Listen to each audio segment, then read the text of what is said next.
Hello, my name is Nick Howard. I'm a wide receiver and a proud member of the Grambling State Football Tigers football team. When I and my team are visiting Las Vegas, Nevada for the HBCU Las Vegas Classic, we would love to dine at Chick-fil-A located at 9830 West Flamingo Road. I encourage you to do the same for great food and a fantastic dining experience. The owner and operator, Ron Peterson, a graduate from Prairie View A&M University, will be excited to have you as a guest.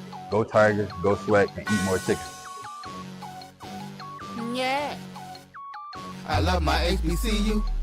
And boy, You're looking for the latest information on Southern University sports, the Southwestern Athletic Conference, and HBCU athletics. There's only one place to go. Tune in to the Carlos Brown Show, exclusively on the Black College Sports Network. Planning an event? From weddings to corporate functions, CMJ Events LLC brings over 15 years of experience to make your vision a reality. Based in Metro Atlanta and serving statewide, even internationally, we provide versatile event planning and authentic catering cuisines tailored to your needs. Whether it's pre-game meals for student athletes, fundraisers, weddings, corporate functions, CMJ Events LLC is your one-stop solution for exceptional service and unforgettable food. Our diverse culinary heritage means we cater to all cultural tastes, dietary needs, and food restrictions, making every meal uniquely yours. Let's make your next event unforgettable. Visit us on all social media at CMJ Events LLC or email us at cmjeventsllc@gmail.com. Also give us a call at 404-664-3882 so that we can start planning now. College football fans, a champion will rise in Atlanta on December 13th. MEAC champion, SWAC champion, the 10th Cricket Celebration Bowl, crowning an HBCU national champion. For event and ticket information, visit thecelebrationbowl.com. Since 2002, Empowerment Resources, Inc., a nonprofit organization, has empowered more than 1,500 youth and adults in Duval and surrounding counties. Through its programs, Journey into Womanhood, Girls Mentoring, Life Skills for Teens, and parenting education coaching. To get involved with programs, volunteer, or donate, visit www.empowermentresourcesinc.org. Follow us on social media, facebook.com/empowerment.resources and instagram.com/empowermentJAX. For over 30 years, HBCU Image has been more than just an apparel store. We've been a movement, a statement, a legacy. We celebrate the pride, the purpose, and the culture that make historically black colleges and universities legendary. HBCU Image, a Kenny T's company. ESPN Events presents Red Lobster Band of the Year. Returning to Atlanta on December 12th, 4 bands will qualify for the big stage, where 2 national champions will be crowned. Follow us for rankings updates throughout the season, and join us on December 12th. For event and ticket information, visit bandoftheyear.com. Hello, my name is Jeremiah Williams, a defensive lineman, and I am a proud member of Jackson State University Tigers football team. Me and my team are visiting Las Vegas, Nevada for the HBCU Las Vegas Classic. We would love to dine at Chick-fil-A located at 9830 West Flamingo Road. I encourage you to do the same for great food, fantastic dining experience. The owner and operator, Ron Peterson, a graduate of Prairie View A&M University, will be excited to have you as a guest. Go Tigers, go Sweat, and eat more chicken. yeah. I love my HBCU. And boy,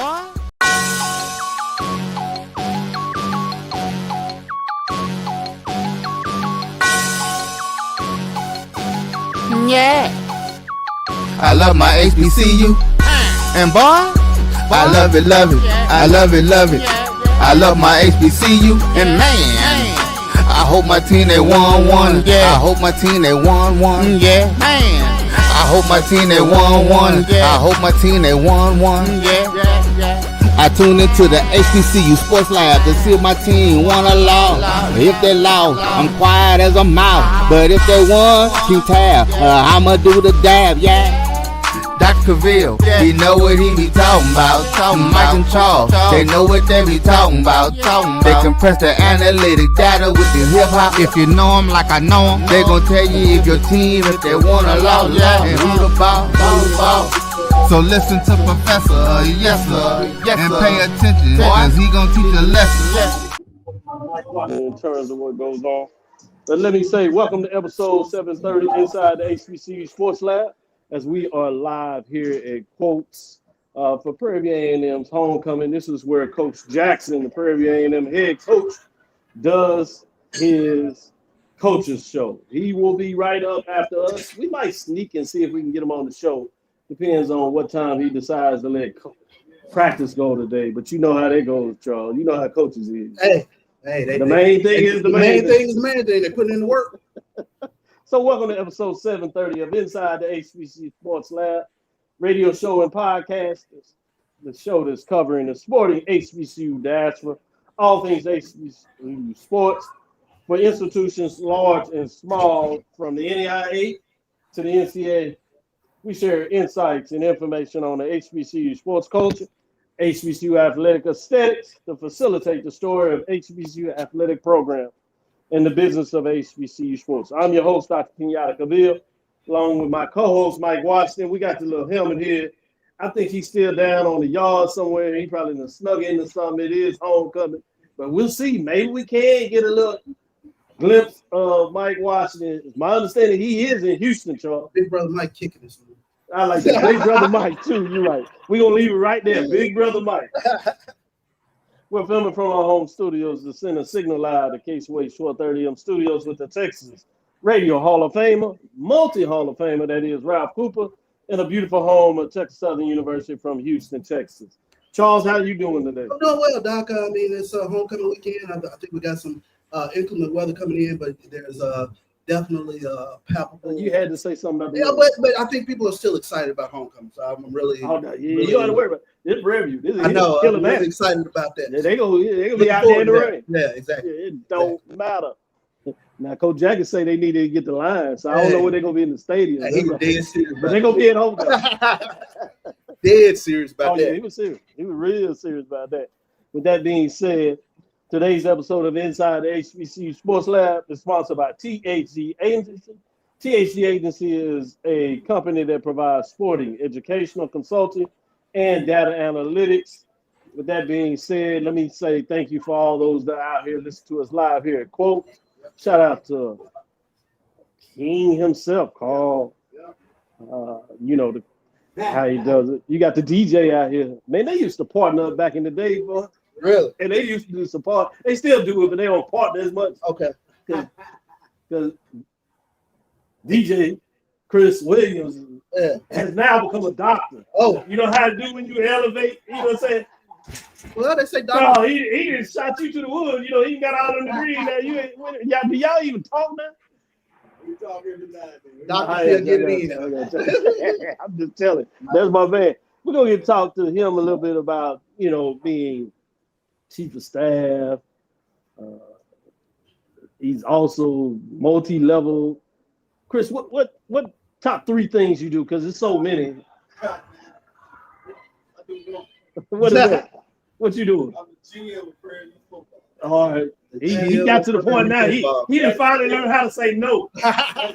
He's the GM of football. Or at least that's all he gonna tell us. Right, today. right. AD Drew sitting out there as well, Doc. Let me give a shout out to AD Drew. How you doing? Doing all right, Phil. Yeah. Doing all right, Go fellas. Y'all enjoying what I enjoyed last week. You know, I'm just at the SIC Cross Country Championships this weekend. So Hey, what y'all looking at? How y'all usually pretty talented in the cross country sports. Y'all got a shot?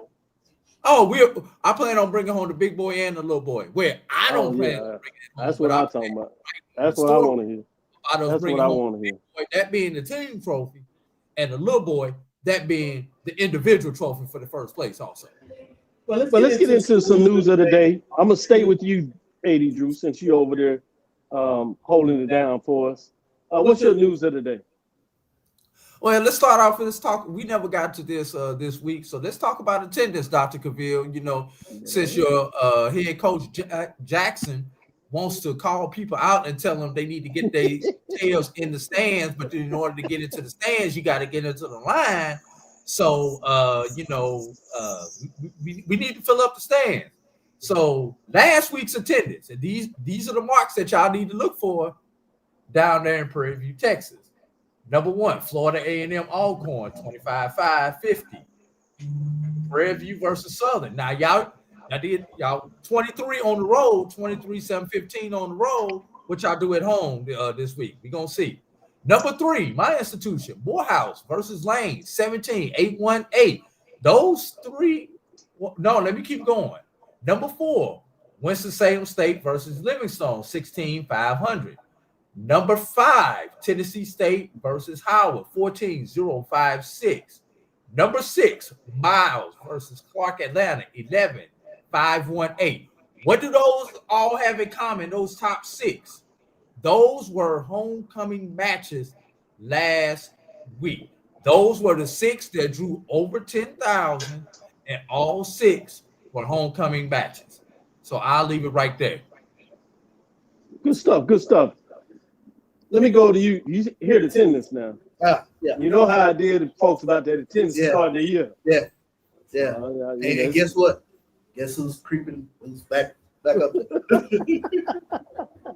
I knew you found. That's why I let you do that.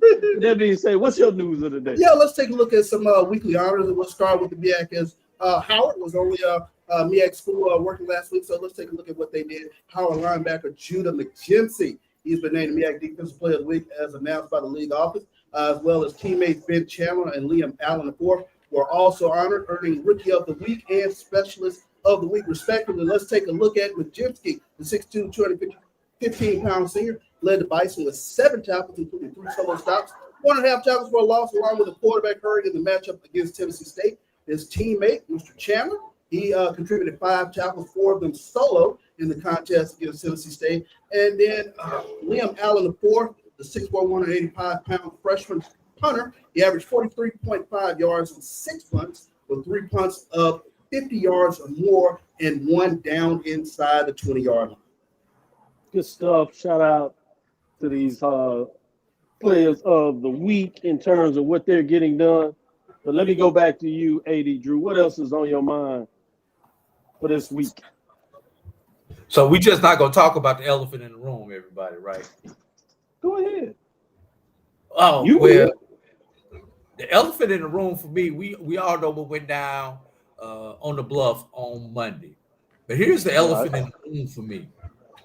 Right now, the Jaguars have not one, but 2 coaches that are no longer at the institution still on payroll because of the buyouts in their contracts.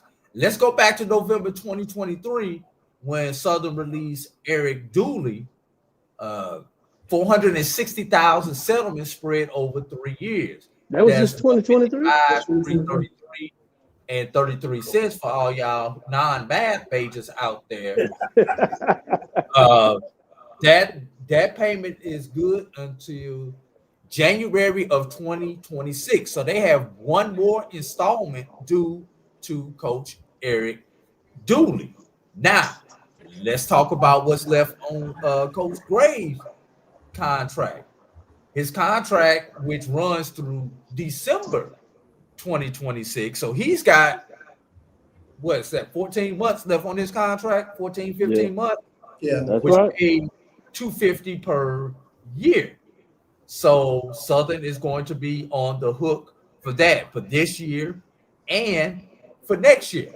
So I know Southern has the largest budget in the SWAC, but right now there's about $250,000, $250,000 plus that is owed out to 2 coaches who no longer are there. How frustrated do you have to be with the coach that you like, we're not even going to let you play it out where we could just have a fee of 75? Like, don't worry, we'll give you your money, but just go home. Yeah, I mean, that's a tough level of frustration. And you take a look at what's going on down there. They just, quite honestly, they haven't gotten it right. You talk about Eric Dooley, you talk about Terrence Graves. I don't know what the right answer is, but, back up to Dawson Odoms, Charles. Back up to Dawson Odoms, exactly. They let Dawson Odoms get away. But, I mean, I sympathize. I've been there. I went through it with Jackson State. So you hope at some point, they get things back on track. But it's a tough go right now. Well, you know how Jackson State got it right. They thought outside the box. Well, it wasn't just that. Well, correct. Let's first go back to the president that hired Ashley Robinson. Ashley Robinson thought outside of the box. Yeah, Got the exactly. buy-in to the credit of Biden as the Exactly. president at that time Exactly. that okayed it. But the point I want to get out there is they made a significant hire at the AD. They trusted the AD and let the AD make the decision. I see one of the challenges that I think Jackson State had previously and what Southern is going through now and some of the other schools that do it. There's a lot of other folks with their hands in the cookie jar. It might mean well for the program, Yeah. but do they have the expertise to really go out and do the search on the coach? That's $1 million question, and I think you have to take some of those hands out of the cookie jar, as you mentioned. Ashley Robinson was able to go out and you put that trust with the athletic director to go out and go find the right individual. Struck gold. Jackson State was able to struck gold, and now look 5 years later where they are. So it was a tremendous reset of Jackson State football program. So, AD, I'm going to go back to you, and I want to be careful about this because we know where your bread is buttered.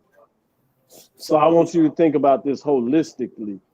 In your experience in athletics, when an AD is able to make the hire versus when you have a lot of folks that may not have the same level of experience, again, I don't want to say these folks don't mean well, but there's a difference when you're making decisions various ways across the institution versus when you're move through athletics and understand that landscape. Where have you seen some of the better hires being made?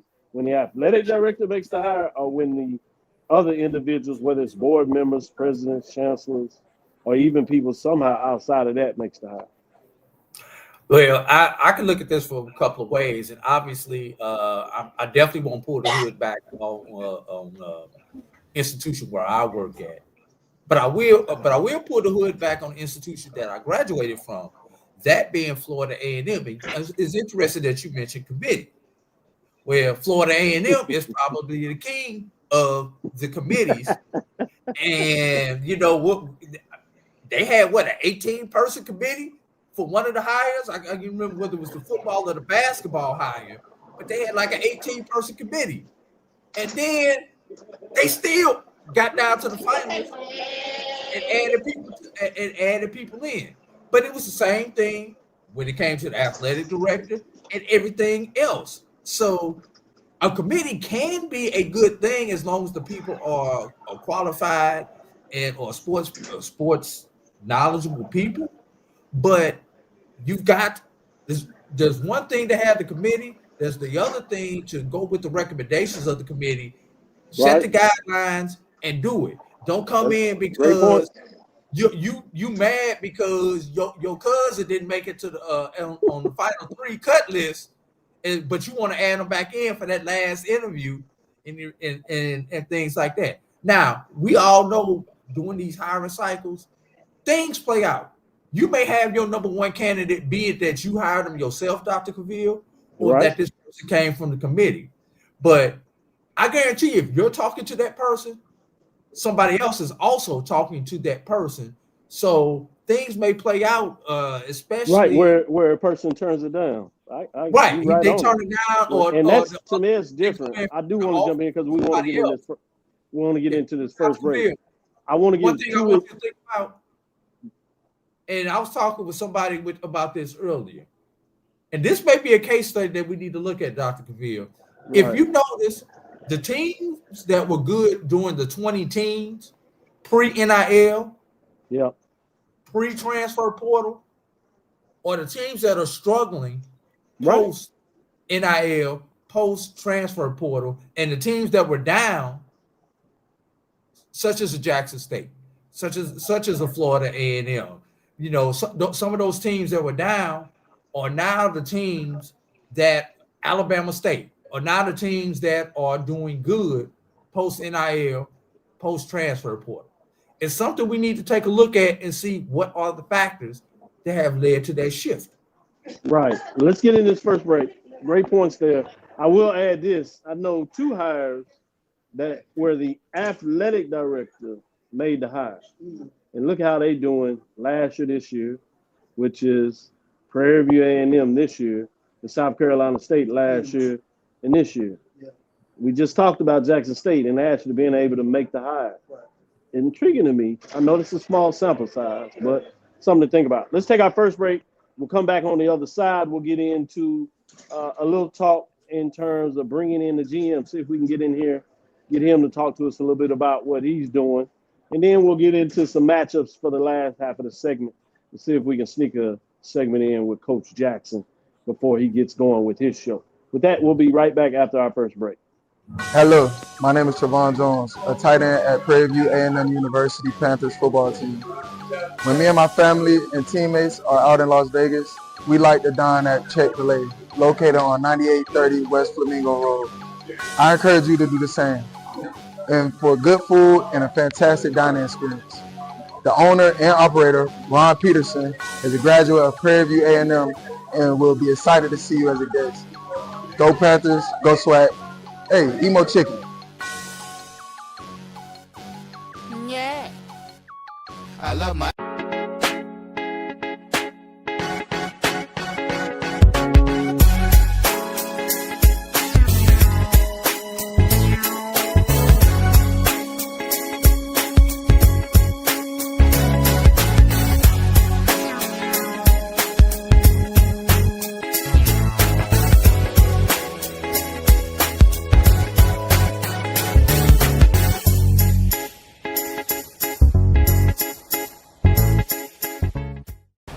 Football fans, the Cricket Celebration Bowl is celebrating 10 years of crowning an HBCU national champion. A champion will rise at Mercedes-Benz Stadium on December 13th as the MEAC and SWAC champions clash in Atlanta. Join us for championship football, interactive fan experiences, and iconic marching bands. It's an HBCU family reunion that you don't want to miss. See who will be crowned the next HBCU national champion. For event and ticket information, visit thecelebrationbowl.com.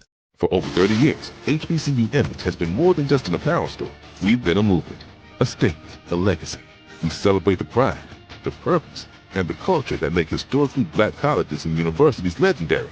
Whether you're a student or a lifelong supporter, our gear lets you wear your HBCU story with confidence and style. Because when you wear HBCU Image, you're not just wearing clothes. You're wearing culture. You're wearing pride. You're wearing purpose. HBCU. With over 25 years of serving our communities, Destiny Financial Services, a division of Global Life, is here to help you and your family through difficult times. From cancer care to accidental industries to cardiac care, we all know that there are times that you can't control what happens in your life, but you can be prepared to weather the storm when it comes. Call DFS at 877-300-8269 or visit the website at www.globelifeinsurance.com. That is 877-300-8269, or again, the website at www.globelifeinsurance.com.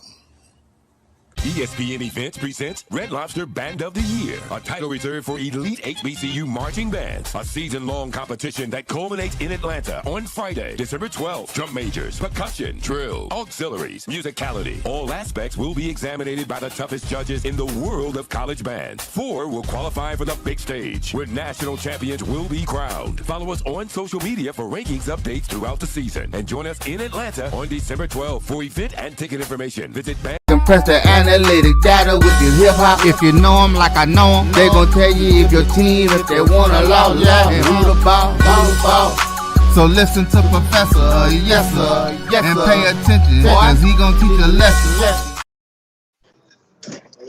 This is Dr. Cavil with Inside the HBCU Sports Lab with Mike Washington, Charles Bishop. Obviously, I have Dr. Chris Williams here.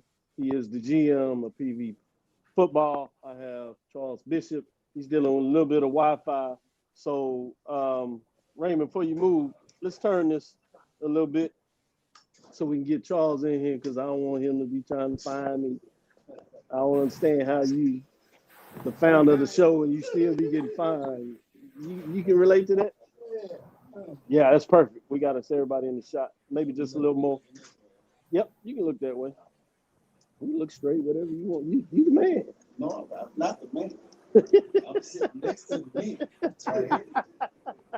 Man sitting next to me. So, 80 Drew, I'm not sure how much Chris can hear you, so I'll still allow you to ask a question, but I might have to repeat it. Just want to set that up before we get started for all our lab listeners. So tell us a little bit. We had a chance to talk with you during SWAC Football Media Day about GMs, and for those that may not have caught that, let's talk a little bit about GMs in college football. We've seen this phenomenon at what many people call the autonomous four. Some people used to hear it as the autonomous five or power five terminology you hear before. But at the FCS level specifically, and we can even look at the SWAC, MEAC, HBCU sports if you want to, how many GMs are you aware of at that level? So far right now, I'm only aware of, I think it's 3 of us that are GMs on the SWAC level. I know other schools are trying to adopt it. Right. But where they are in that process, I'm not 100% sure. Now, I will say this. Once we get those things rolling, that means that there's going to be a lot of real sharing when all the schools decide to get on board and have a GM. No doubt, no doubt. Let me give a shout out to also all these PV folks out here celebrating homecomings and coming out here to see Jackson. I just want to give a shout out to all that they get done. Appreciate the love. Some of them inside and they listening on their earphones, but while they eat, so you know how we do it. So we do it differently. Exactly. They got a little money in the pocket, so they do it differently.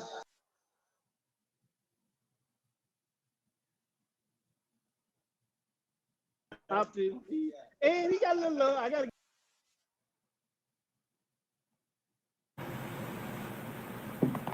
We're trying to get there. We're trying to get there. Charles, we're dealing with some Wi-Fi issues on Doc's device, so Charles, you may want to take over. Coming up with some Wi-Fi. So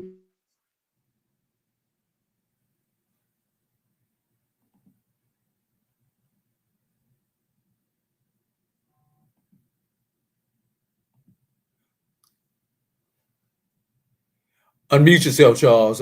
We can't. Doc went off, so take over. Well, when Jack first brought me on, it was really to be. We can. Dr. Cavil went off, so if you could take over the interview, Charles. Sure. No problem. I mean, direct player personnel. I'm gonna turn the camera towards Dr. Williams real quick. More besides just being player personnel. We built the scouting department. We deal with recruiting, sports player personnel. We deal with media, and so all of those departments fall under the GM role. It's pretty. Well, let me ask you a question. In terms of your duty, your day-to-day duties, I think that's kind of a fascinating thing within college football. But in terms of just responsibilities on a day-to-day basis, what is it sort of you're monitoring with regards to the program? Well, all those things, and especially roster management, for sure. Just taking a look and dissecting the roster that we have, who's doing well, who's not. It's very analytical, full of stats and data. Our program now is very data-driven. What kind of prep you for this role within the program? Like, that's very interesting. You gotta break that down. Yeah, break that down. I mean, and on the serious, talk a little bit about your experience so people understand when you say life literacy, you have a very diverse experience, but it's in entertainment. Mm-hmm. You've been wanting to get into sports, but you've been able to utilize the diversity of what you've done in the role of entertainment to really pay dividends in sports, which more than ever folks are understanding that sports is entertainment from a business perspective as well. Well, it's all one.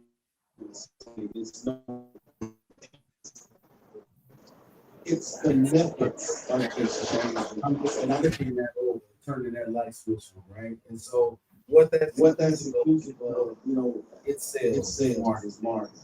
It It is is data. it's data. It's who's It's doing who's what, doing what, who's not, who's going to trend first, who's Data not. analytics. all those things Matter when when you're you're talking talking about the the role. role. And And then then on top of that, I think some of the other nuances are, when you're dealing with player personnel and you're trying to find the best talent that's in the country. And it's how you're going to do that and who you're going to look at because the pool is so big. Now, on the entertainment side, of course, on the music side, it's a little different. We can go to YouTube. Now that's the new bloodline of the music industry. But now when you come into sports, what is the bloodline of sports? It's the transfer portal. It's JUCO. So high school guys now are being kind of put on the back burner unless they are able to come into our school mid-year.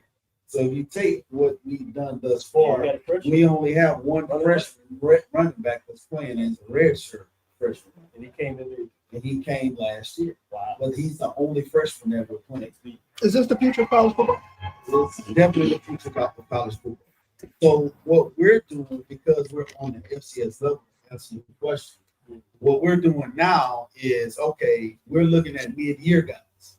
So that requires us to get with counselors and say, hey, okay, we're telling high school kids that they must graduate in December and then come to Prairie View so they can come to spring ball, have opportunity. They can come to fall, come to workouts. And of course, they come to fall ball. But if they only come to fall ball, they're going to Good stuff. AD, you got a question you want to ask? Yeah, just one quick question. And I don't know if he can hear me, so you guys may need to repeat it. Prior to the football general manager role starting to evolve, there was this position called DFO, or Director of Football Operations. So just kind of talk about the evolution, because for those institutions that have a general manager, I don't see DFOs anymore, Director of Football Operations. So you can assume that is what used to be the DFO has evolved into the general manager. Kind of talk about that evolution from the Director of Football Operations to a position similar to what you have.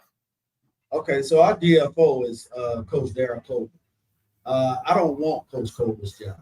The reason why I don't want his job is because he's true hands-on, day-to-day, dealing with issues, problems, staff, because he's our chief of staff as well.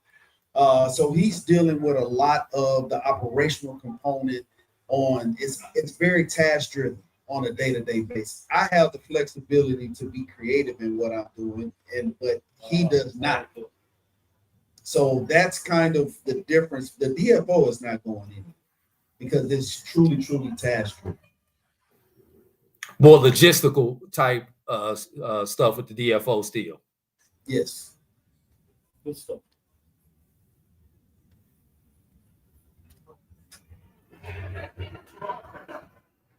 So let me follow up from this perspective, and then we'll take our next break. Let you get back on the other side. What is the biggest item that you see that is necessary for continued success?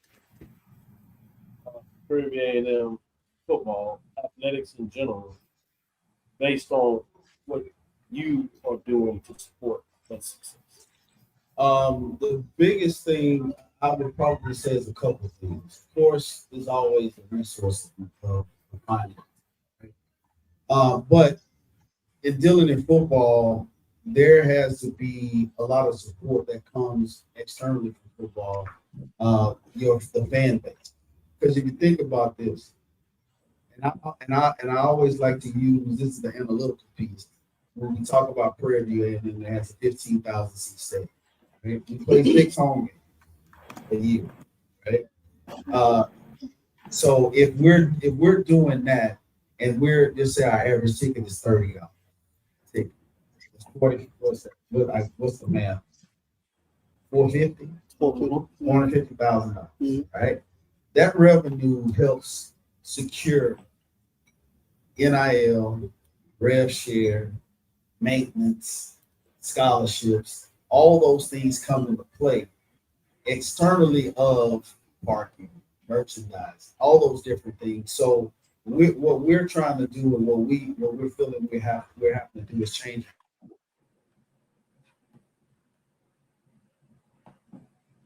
that. All like our fans matter. They truly matter. When they come and support, when one person comes to support, in theory, if they were able to come to 6 games in an entire year, they maybe buy merchandise, maybe buy food. They're in theory, they're putting almost a 0.25 with the scholarship on one key. Wow. If they're able to do it. That's how analytical. That's breaking it down. Yeah. This is Dr. Cavil inside the HBCU Sports Lab with Mike Washington, Charles Bishop. Mike Washington is on assignment in the Netherlands. He's somewhere in Houston. He might be on the yard. He might be back inside there. Take a break. We'll come back on the other side. We're going to start talking about some matchups. We're going to get into some football. What are the matchups that, in terms of the top 7, Dr. Cavil inside the top 7 list? What are some key matchups we want to look at? We'll be right back on the other side after this. Hello, my name is Nick Howard. I'm a wide receiver and a proud member of the Grambling State Football Tigers football team. When I and my team are visiting Las Vegas, Nevada for the HBCU Las Vegas Classic, we would love to dine at Chick-fil-A located at 9830 West Flamingo Road. I encourage you to do the same for great food and a fantastic dining experience. The owner and operator, Ron Peterson, a graduate from Prairie View A&M University, will be excited to have you as a guest. Go Tigers, go Sweat, and eat more chicken. Yeah. I love my HBCU. And boy, I love it, love it.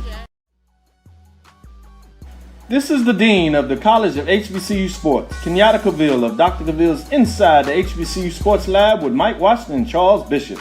Come mix it up in the lab where the course lecture is in session every Tuesday from 6 o'clock p.m. Central Standard Time on Facebook Live, YouTube Spreaker, or the BCSN app, as we discuss all things about the HBCU sports culture, including exploring the week that was in the sporting HBCU diaspora, as well as the upcoming week of HBCU sports. With me, the Dean, the College of HBCU Sports, on Dr. Cavil's Inside the HBCU Sports Lab with Mike Washington and Charles Bishop. Course lecture dismissed.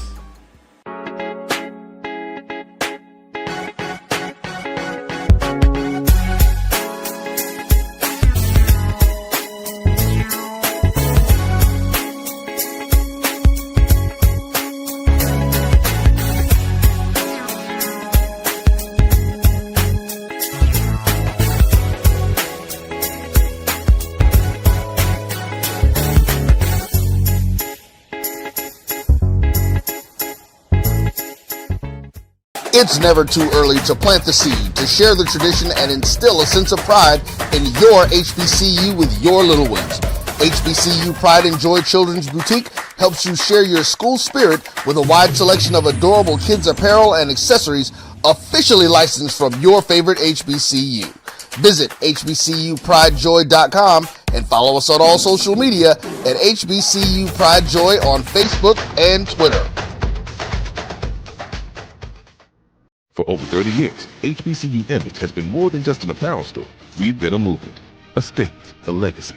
We celebrate the pride, the purpose, and the culture that make historically black colleges and universities legendary. Whether you're a student or a lifelong supporter, our gear lets you wear your HBCU story with confidence and style. Because when you wear HBCU Image, you're not just wearing clothes. You're wearing culture. You're wearing pride. You're wearing purpose. HBCU.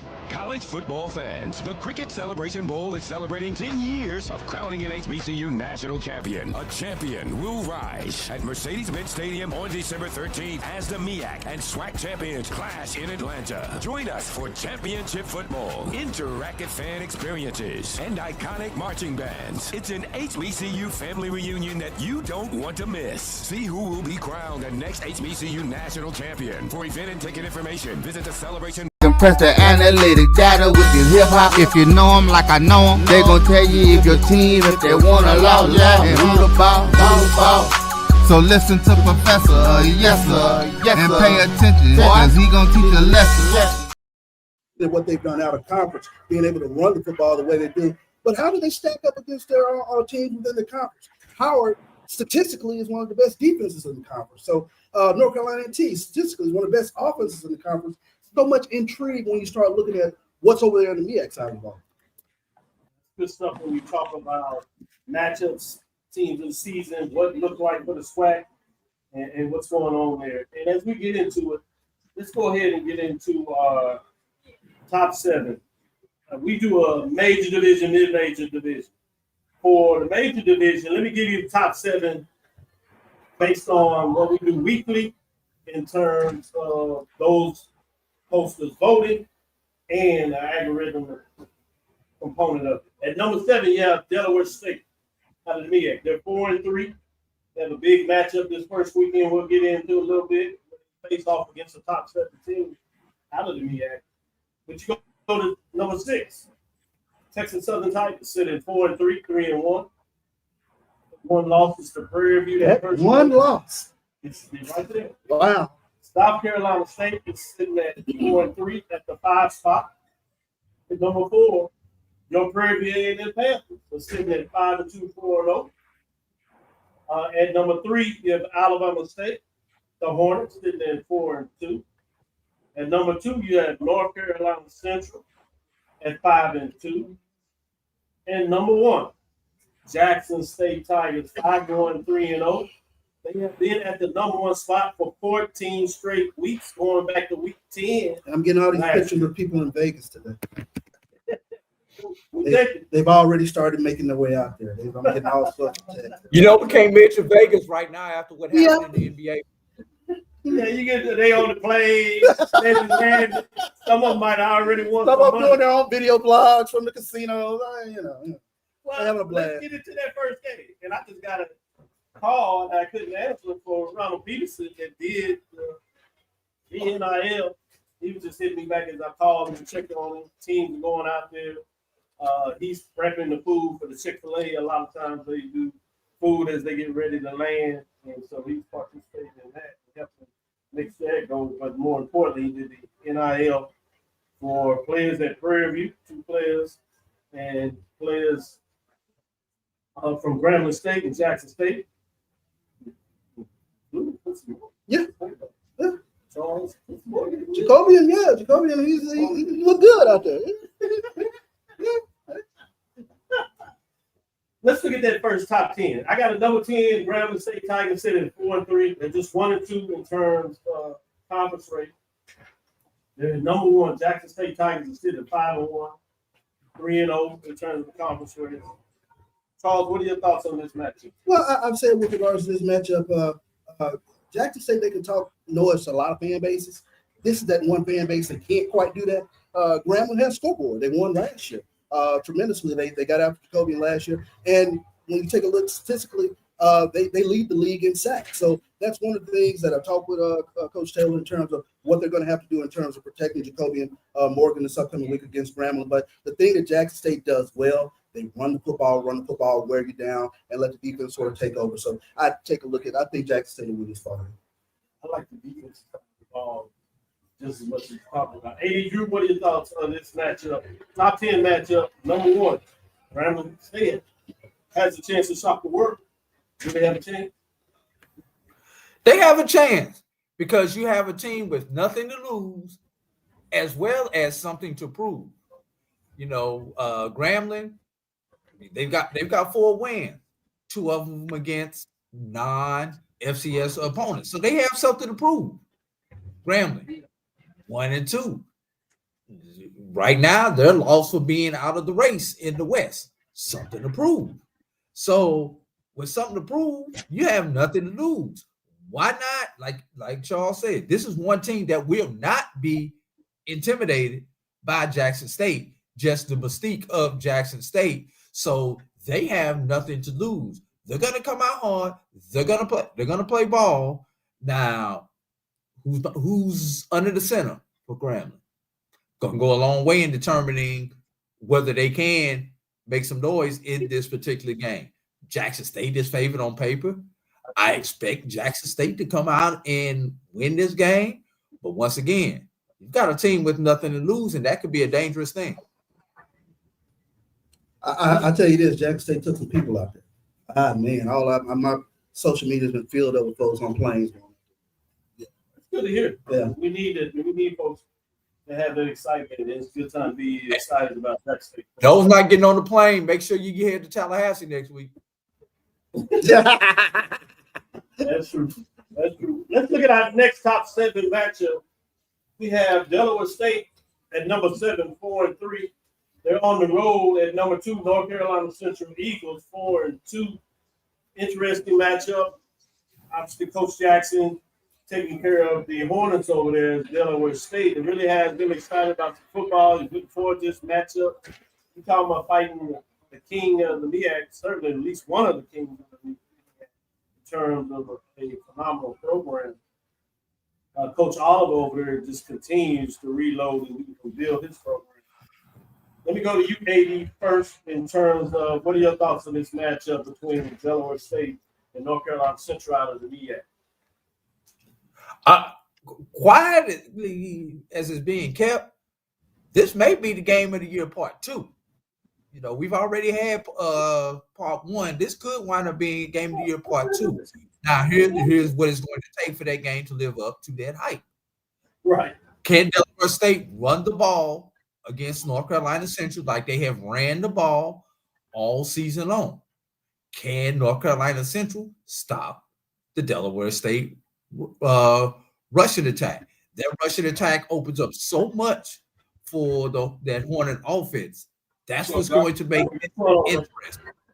2 things that travel, Dr. Cavil: running game and defense. While Delaware State has the running game, I'm still not sold that they have the defense to be able to slow down a North Carolina Central team. But this is going to be a game to watch. Is D-Jack for real?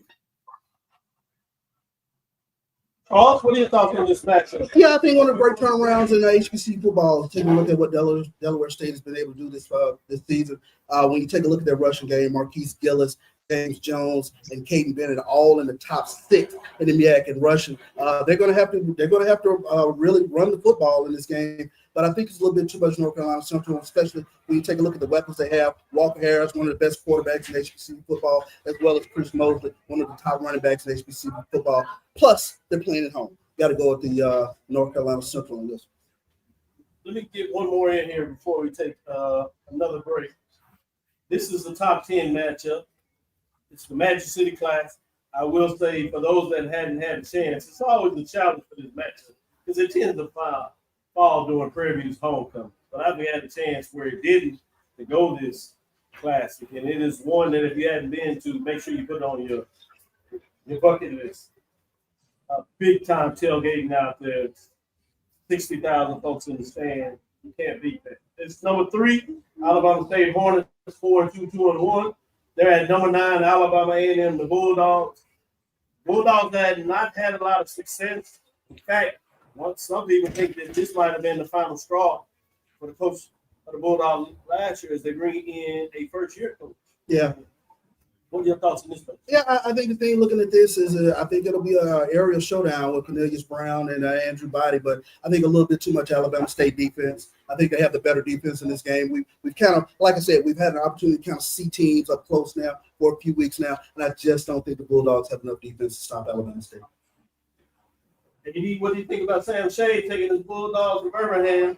You've seen him last year in terms of what he did in the SIAC in Miles, which went all the way for a championship game for the Golden Bears. But now he's trying to do it for the Bulldogs at Alabama A&M.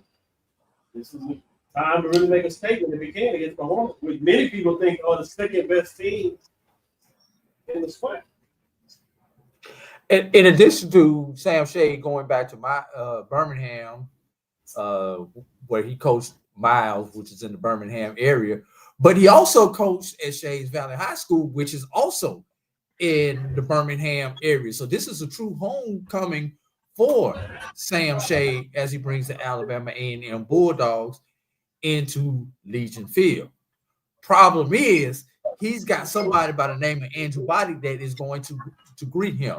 And the way Andrew Body can do so many things off schedule, I don't know if there's another team outside of the team that they lost to that can really keep Andrew Body from creating off schedule enough where that team is able to win. So I'm going with the Hornets in this game, Dr. Cavil and Charles. Good stuff. Let's go to our next break. Come back on the other side and do a couple more top 10 matchups, and then maybe stick in a game or two that's not out in the top 10. One that might be sneaky good for a couple of different reasons. We'll see if you're biased when we get back on the other side. Hello, my name is Jacoby Morgan, a quarterback, and I'm a proud member of the Jackson State University Tigers football team. When I and my team are visiting Las Vegas, Nevada for the HBCU Las Vegas Classic, we would love to dine at Chick-fil-A located at 9830 West Flamingo Road. I encourage you to do the same for great food and fantastic dining experience. The owner and operator, Ron Peterson, a graduate of Prairie View A&M University, will be excited to have you as a guest. Go Tigers, go Swag, and eat more chicken.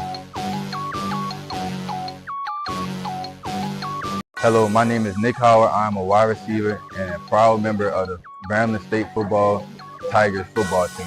When I and my team are visiting Las Vegas, Nevada for the HBCU Las Vegas Classic, we would love to dine at Chick-fil-A located at 9830 West Flamingo Road. I encourage you to do the same for great food and a fantastic dining experience. The owner and operator, Ron Peterson, a graduate from Prairie View A&M University, will be excited to have you as a guest. Go Tigers, go Sweat, and eat more chicken.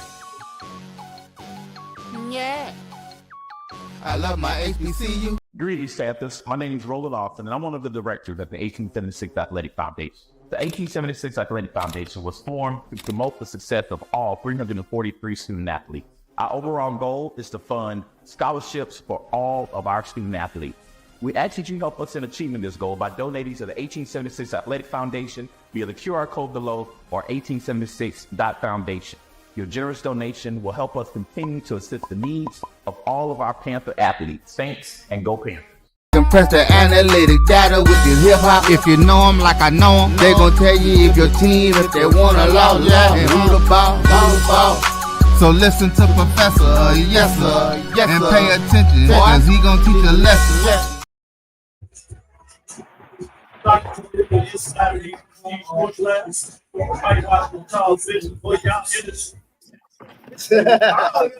He didn't turn on his little DJ.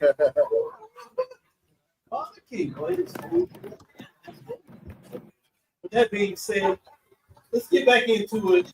Let me give you the top 7 for the mid-major. Told you those are NIA programs and NCAA Division II HBCU programs.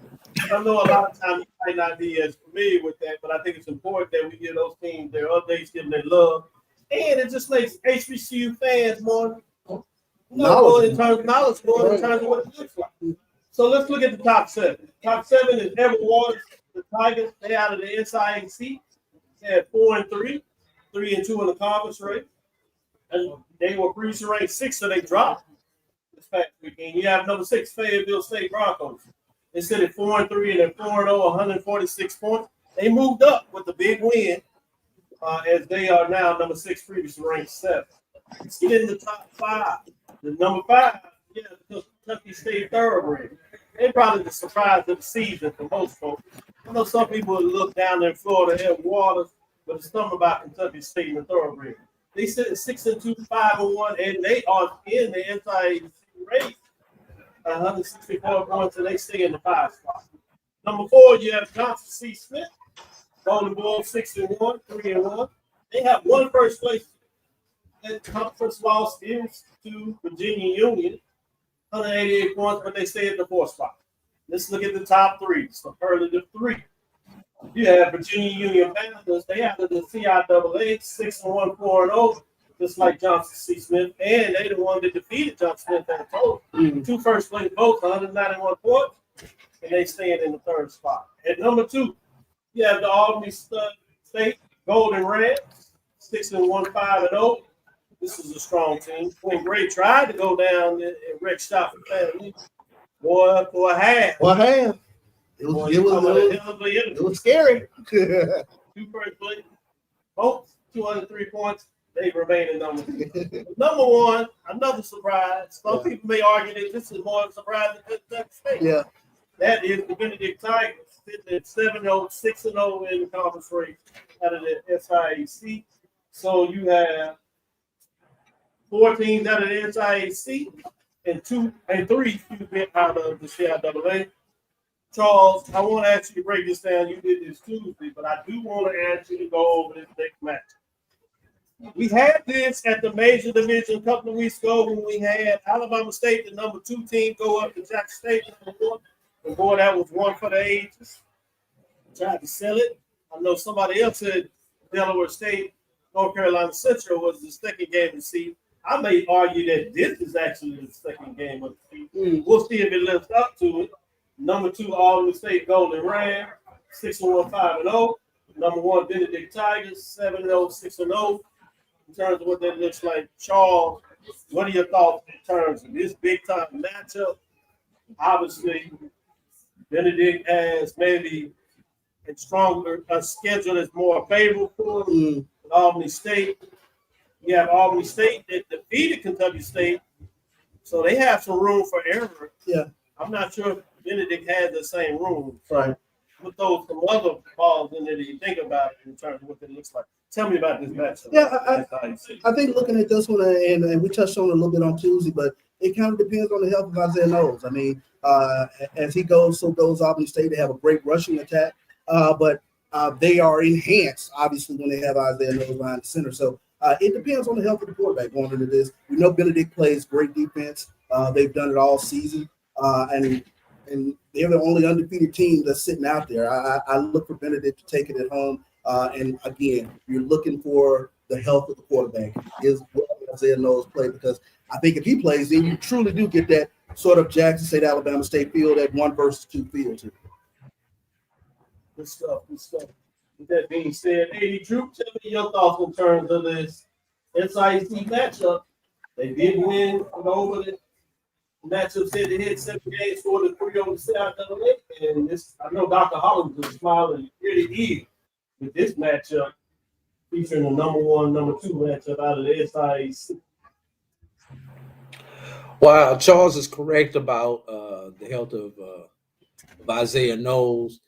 What Charles failed to mention was the health of Benedict offense, because this offense, despite a 7-0 record, Dr. Cavil, has been putrid at times throughout this season.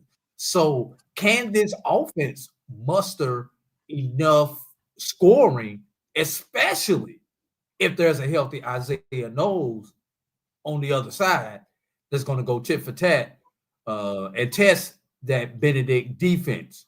Number 2, can the Benedict defense and or special teams continue to score at the pace that they are scoring this season?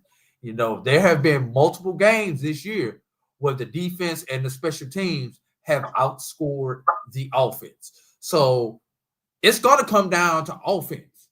For Albany State, who's leading the offense, and Benedict, if they can generate any offense.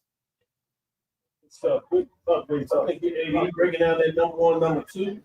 Let's get back to some of these major division games. I do want to give a shout out for those that follow us regularly. Kyle Mosley, HBCU legend, has his analytics, advanced analytics, that we're going to break out probably this Sunday. To talk about how we break down matchups from an analytical perspective. So I'm excited about what that looks like, kind of matchup in terms of the games that y'all do in big games. This is the big one. This is what a lot of folks want to hear about, particularly as they wait on Coach Jackson. This is a prayer game of the Panthers. Lincoln, in terms of what they've done in the SWAC, 0-2. Obviously, you had 40-point shutout between Alcorn State and the Mississippi Valley. I think the Braves put up 42-0. while the Delta Devils had 49-0 the week after. So I wonder if you're going to try to take it up or not. If we look at 56-0. Well, it's very interesting. In talking to Coach Jackson today, he mentioned Prairie View has yet to score 30 points in terms of what they've done this season. So, yeah, I am looking for them to really put up some points in this game. They're going to run the football. It's going to be inclement weather, but I expect nothing less than Prairie View to kind of dominate this game. Very interesting. In talking with Lincoln's coach today, he has an overarching goal to get this program to pivot next year and to really want to bring this program into the SWAT. We got a sighting on Coach Jackson around the corner, so we will make sure y'all get to him. We'll see if we can sneak him in here before he does his official show. As we do that, we got a couple of more matchups to do. But let me go to 82. What are your thoughts on this Prairie View? They gonna name the school? What are your thoughts? It's interesting that Prairie View has not scored 30 points. And when they do score 30 points in this game, make sure you screenshot it because it probably won't be in 30s for long. So it's probably going to be twice that 30-point threshold that Coach Jackson is looking for. So look, this game, this opponent, this event, homecoming, is one of them. How many of them babies that don't normally play are going to get to play and to make them mamas and daddies happy and keep them off of Coach Jackson's tail for another year? This is that game. This is that game, y'all. Good stuff. Look at this next matchup. I don't want to break it down. I think it's telling you yourself. It is interesting. Like Vic debuts his first conference matchup. He takes on number 5. It is at home for South Carolina State. The Bulldogs have to go on the road 4-3. We know what Bulldogs do in terms of football. Imagine they're going to get it done. But it'll be interesting to see. Can he sneak in an upset or can he at least make it close? No. In terms of what that looks like. Another one that we have is Arkansas Pine Bluff, the Golden Lions, the Thule-Pickler Wildcats.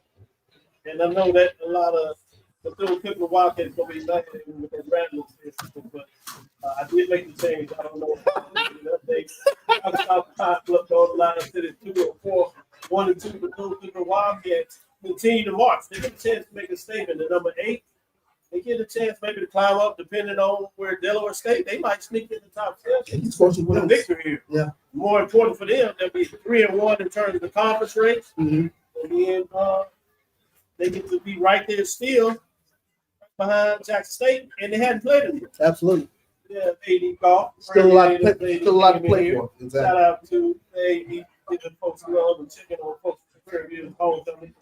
So, with that being said, next one on here, DMP area, Morgan State Bears sit at 3-4, take on Howard Bison 3-4. Somebody's going to feel good starting out the middle. Yeah, first team to get to 17 wins this ball game. All defense. I agree. All defense. Yeah. It might not even get to 17. It might not get to 17. It might be good if we get to 10. Yeah, exactly. This was in Mississippi. These two teams, as I said, they took out the opponent of Prairie View's homecoming. Both of them outdid themselves, put up 40 points. Mississippi Valley, the Delta Devils, 1-5, 0-2. Alcorn State Braves, 1-6, 4-3. Fascinating what this looks like in terms of what you have there. Any quick thoughts? I'll give this. Yeah, I mean, both teams. Well, I think Alcorn probably looked as best they've looked all season against FAMU. It'll be interesting to see if they can carry it over to this week. So I'll take the Braves in that game at home. You got a lot of folks. They might not be texting you, but they will after their game. They will. The last one is the battle between two big brands. Not playing good football for most of the season, particularly Bluff. You had to change the coach to see if that'll motivate players. Southern Jaguars sit at 1-6, 4-3. In terms of Florida A&M Rattlers 2-4, 1-1. Game is actually on the Bluff. Rattlers on the road in terms of everything looks like. Ken Fred McNair put a little magic. Get this victory. Or will the Rattlers stay in the race? Since they still have to face Jackson State as well. Yeah, I think the Rattlers have got a little bit more to play for. I mean, I think they look as good as they've looked all season last week against Alcorn. I think the Rattlers, they go and get this win on the road. No, Drew, what are your thoughts on this matchup?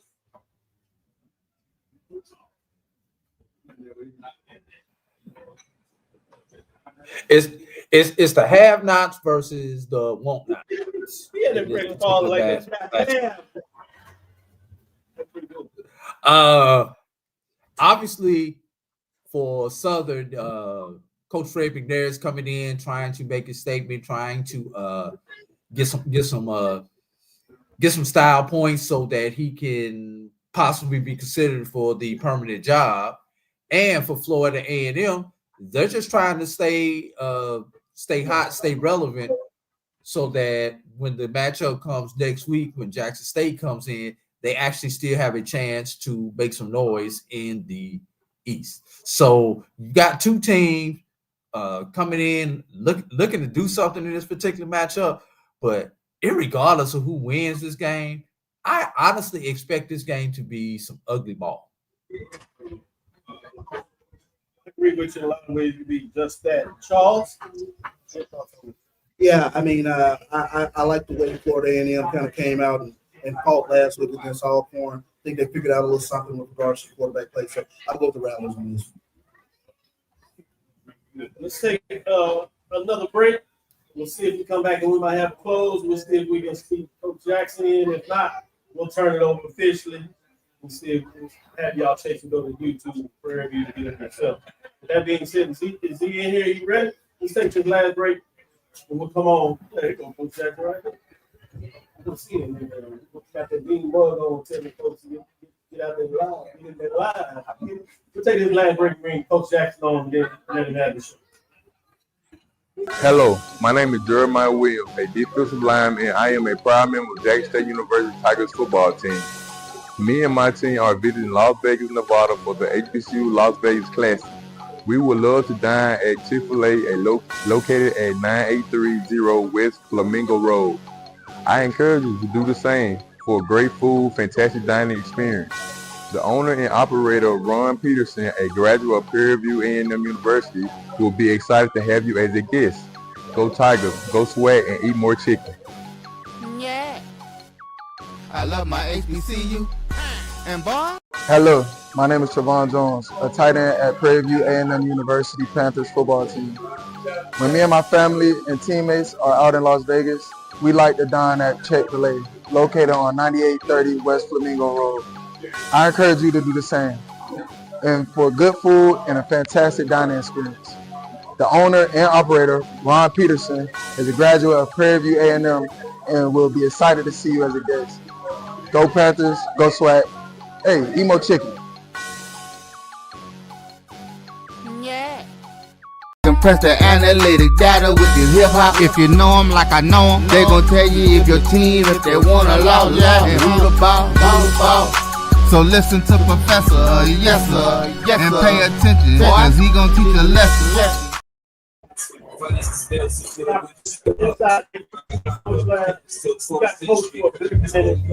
I'm not going to prolong this. I know you have a show and people really want to see Carl do their thing, but we'd be remiss if we at least give them a chance to get on inside the HBCU Sports Lab. Tremendous season thus far, but I know that's not how you look at it. You have a mission and it's your own. But talk about what are the things that have you excited about this football? I've just been really proud of the way they've adhered to how we do things. We sat here 10 months ago. We didn't know what players we were going to have. We didn't know kind of what we were getting into. We knew we had to do a lot of creating. 5 months ago, we put a bunch of guys in a room for the summer, 70-plus new guys that stayed and wanted to be a part of us. And we really never know what that's going to look like. Those guys trusted the process on what we do. We put out rules of how we recruit. Everybody kind of went haywire on that. But those guys adhered to it. And I think you see a good product thus far on those guys doing the things that we mandated that they do.